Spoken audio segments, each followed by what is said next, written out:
Hey guys, it's Sarah, and today we're going to talk about the books that I read in the month of July. But first, we are in New Mexico. We are here, we are unpacked, we are settled, and we're here living our lives now. And I have posted a couple videos since we've been here, so my background has probably looked a little bit different. My bookshelves are redone. I will have a full library setup video coming up for you in the next week. But I did set up an entire library in my house. So I recorded that whole process and I'm going to share that with you guys here soon. So look forward to that. But yeah, we're here. The move was fine. Actually, it went pretty smoothly. Nothing, no complaints. It was good. It was just, took up most of my time for the month. So I only have, 5 books that I can talk to you about today, and one of them is a 5-star prediction, so I won't tell you my thoughts, but I will show you what I read. And yeah, so I don't have a whole lot to talk about, but that's okay. We were busy. Most of my time was traveling or unpacking, basically, was my almost entire month of July. So, but it's all good. We absolutely love our house, and we are just kind of settling in and getting used to everything again. Okay, so the first one I'm going to talk about not even really is the 5-star prediction. So I have this one, The Resemblance by Lauren Nassett. Again, I'm not going to tell you my thoughts or anything about it quite yet. You'll see that at the end of August when we do our 5-star prediction wrap up, but this is on the list. And then while we were driving across the country, I listened to 2 audiobooks. And so that was nice. So one of them was a nonfiction. I listened to Mama Cusses by Gwenna Lathland. She is a TikToker, actually, and I follow her on Instagram, and I love her videos. They're so funny. I really love her perspective on parenthood, and so when I got a copy of this one, I was like, yeah, I want to listen to that. And she reads the book, so it was fantastic. It's not very long. I read it in one drive one day. So it went really quickly and I really liked it. It was good. I didn't necessarily learn anything about parenting because that wasn't what I was in the book for.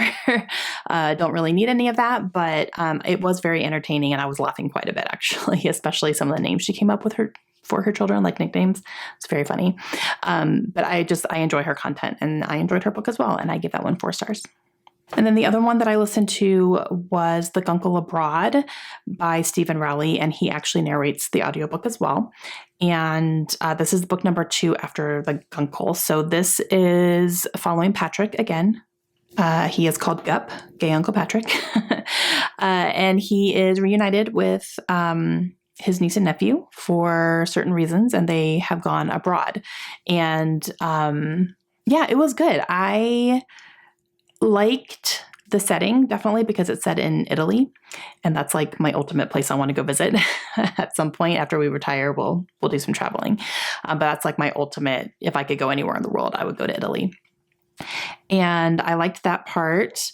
I did really enjoy the book. I gave it 4 stars. I liked the first one a little bit better, but I did really enjoy this one too. So I enjoy Patrick as a character and like kind of the stuff that was happening and things he was getting into and all that. So yeah, it was good. And then my physical book that I was reading while we were moving, basically, and then I finished it up shortly after we kind of got here and, I could kind of sit a little bit, was Zodiac Academy. And this is the first book. This is called The Awakening. This is by Carolyn Peckham and Suzanne Valenti. This is the first book in the series. This is a very long series. I think there are either 8 or 9 books out right now, and I believe a 10th is coming as well. So it's a lot. But I wanted to give it a try. I bought it because I was just intrigued. And I'd heard it was a lot of fun, but maybe to not take it super seriously. So this is a fantasy book. It's technically kind of categorized as romantasy. Not this one particularly. Maybe as the series goes on, it gets a little bit more into the romantasy realm. But this one, there wasn't a whole lot. There was like one little scene. But this is also categorized as a bully romance, which, like, okay. I could see that, but there wasn't, like I said, there wasn't a whole lot of romance in here, like in this one in particular. So I feel like that's going to be something moving on into the series. But this is about a set of twins who discover that they are part Fae, and they are part of this Fae world. And so now they are going there. They are enrolling in Zodiac Academy because they are the actual heirs to this kingdom, but nobody knew that they existed. And there's already heirs in place right now for, to take over as rulers. And now these girls are coming in and threatening that. And it's a set of 4 boys who are the heirs. And so, but in order to take over the kingdom, they have to go through Zodiac Academy and they have to prove themselves. They have to pass like certain tests and tasks and stuff. So anybody who wants to rule this kingdom has to do that, including the boys. So it's kind of becoming like a big competition. Plus these girls are trying to figure out their magic and how to use it when other people already know how to use theirs and they're already skilled. So they're struggling with that and not knowing who to trust because it seems like a lot of people are out to get them. I gave this one 4 stars. I really did actually enjoy it. It take me a long time to get through it just because we were like very, very busy. But when I was picking it up, I was enjoying it. It did take me out of reality, which is what I wanted. I didn't take it like super, super seriously as far as this is the best writing or this is like, blah, blah, blah. And I think because of that, I really enjoyed it. I thought it was a lot of fun. I do plan to continue in the series. I don't know that I'm going to buy them physically because I just kind of want to see how far I get, because I have heard people will get a certain point in the series and then they feel like they're done with it, but it still keeps going.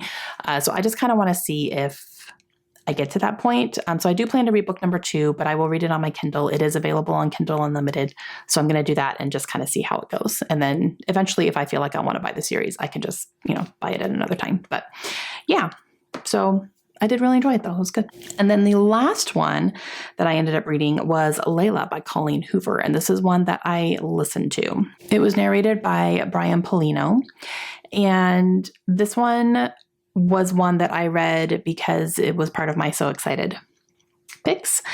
So I'm going to save my thoughts on it for that because I will have that coming up actually here very soon. I'm doing another round here in the next couple of days. I'm going to film that. So I'll save my thoughts on that completely. So I'll be sharing that a little, like here in a little bit for you, like maybe in the next week or so. But I did read it. Okay, guys, those are the books I was able to get to in the month of July. Sorry, some of them you need to wait a little bit longer to know my full thoughts on them. But yeah, so it definitely wasn't a heavy reading month for me because we were just very, very busy, completely transporting our lives. So, but we are here now. I'm confident that August is going to be a much higher number for me. And yeah. Okay. I will see you guys again soon. Please let me know your thoughts and I will talk to you later. Have a great day. Bye.